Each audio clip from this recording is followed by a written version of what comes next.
How you doing? This is Dr. Ed Gray here from Greyhaven doing my thing, chilling. Just got through watching the news and I'm watching the news and I'm just like laughing, right? I'm laughing, but I'm having, uh, looking at the news with the frame of mind that this too shall pass. The news cycle being what it is what it is. It's the news. And I'm looking at this news and I'm going like, hey, this deal with the news is like it should be sad, but it gets me mad, and then at the same time I'm kind of glad. And the reason why I'm glad, as a union guy, I've often thought about how I was going to be when I retired. I was going to sit back at my home, chill out, and do my thing. But now I'm doing my thing and I'm kind of pissed off. That's right, I'm mad. Because, see, in this thing called the United States of America, we have this thing called the President of the United States. And I'm calling him a thing because he shouldn't even be president anyway, because according to the United States Constitution, which he's violated time and time again, he shouldn't have been elected because he was part of an insurrection, which made him violate the 14th Amendment, 13th Amendment of the Constitution, if I'm not mistaken, that he led an insurrection against the United States. That being said, the illegal elected president of the United States is now engaged in a policy to destroy this great democracy. And in destroying this great democracy, I'm kind of mad. But I'm kind of glad that things are busting in his face the way it's busting. Because, see, he started this thing called this tariff trade war. And this tariff trade war that he has, he's turned America upside down like a Diana Ross old school record. Upside down, you turn me. Upside down, you turn me. The economy is turned upside down, so much to the fact that other billionaires are now beginning to call him out. They're beginning to call him out. They're saying, Donald, this ain't working. Whoever, ever told you this is going to work, I need to see you. And it's being talked about all around Hooterville. And when I define Hooterville not as the area that used to be in Green Acres, but the area of town in which I wouldn't go into, because Hooterville is all white, Hooterville is all rural, Hooterville is, well, it's not like me. But Hooterville is kind of fun because Hooterville is very basic. Hooterville is very basic because they're hard-working people who want to see the best. And it's a basic script in this. The basic script in this is that you work hard, you live hard, and you finish your life out in peace and harmony. But now we don't see that peace and harmony.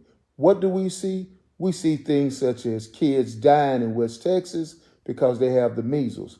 Damn, I remember getting a shot so I wouldn't get the measles. And that happened like 52 years ago. But now we have people now dying of the measles. What can you say about that? What can you say about that when we now see things that's happening now that in red states, places like Hooterville, Kentucky, who voted for Donald Trump in numbers galore, 80 to 20%. Well, they're beginning now to suffer from that because they have all these floods in Kentucky that are washing out the hollows and everything, and then they try to call the United States government to help them. Can't call them.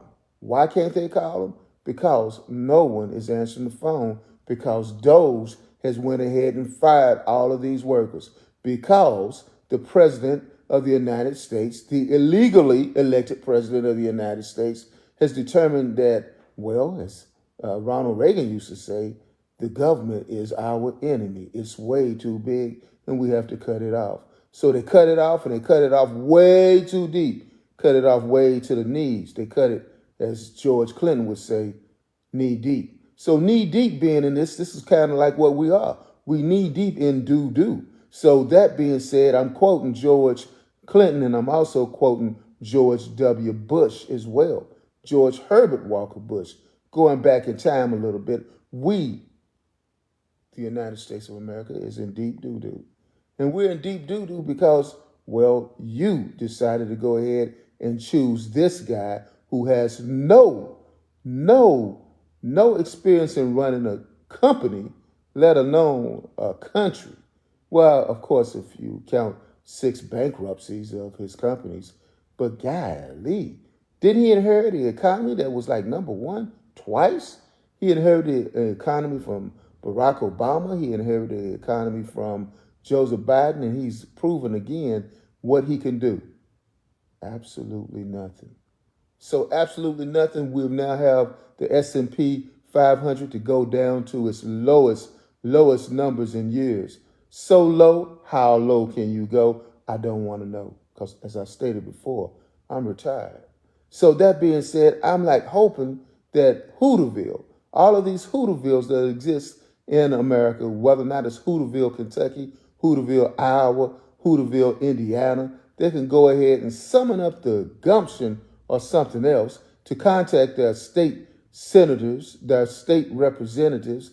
Those federal employees need to go ahead and call them up, and because they got nothing but time right now because they can't go to work, those cut them off. Call them up and say, hey, look, this is not working. This is not working. But lo and behold, it's only been 4 months. What's going to happen for the rest of the year?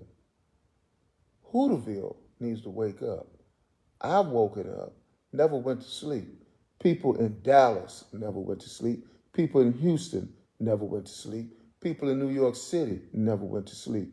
But you good old people in Hooterville, those people in Hooterville who don't look like me, who voted for the illegally elected president because they believe he would make America great again, need to come to grips with it. And coming to grips with it means simply this: a failed experiment can only be rectified if you rectify it. Because I can't do nothing about it. You created this Frankenstein's monster, and it's only left up to you in Hooterville to make sure that we have green acres. Take care.